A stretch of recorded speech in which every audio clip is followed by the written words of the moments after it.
একটা অবাধ সুষ্ঠু নির্বাচন আদায় করার জন্য জনগণকে যেন ফের রাস্তায় গুলি খেয়ে মরতে না হয়, সেদিকে খেয়াল রাখতে হবে অন্তর্বর্তীকালীন সরকারকে।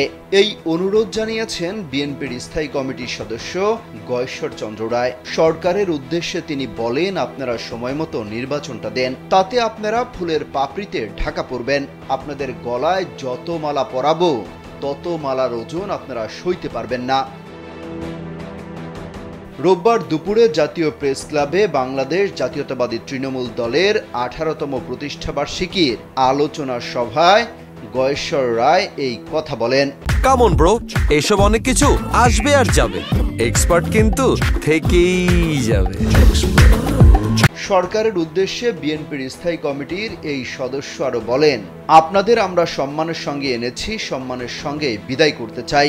আপনারা দায়িত্বটা পালন করেন, আর যদি আমাদের শেষ পর্যন্ত মাঠে নামান কতটুকু সময় টিকবেন সেটা একটু ভেবে দেখবেন। তিনি বলেন, এই সরকার যদি একবার গণতন্ত্রের বিরুদ্ধে দাঁড়ায় তাহলে তো আমাদের নিজ পক্ষে অবস্থান নিতে হবে।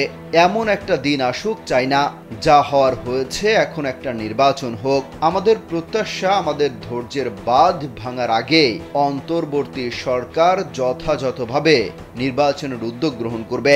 নির্বাচনের মাধ্যমে ফয়সালা হয়ে যাবে জনগণ কাকে ক্ষমতা দেবে। জনগণই দেশের মালিক, ক্ষমতার উৎস বলেও মন্তব্য করেন তিনি। অমিত হাসান রবিন, কালবেলা।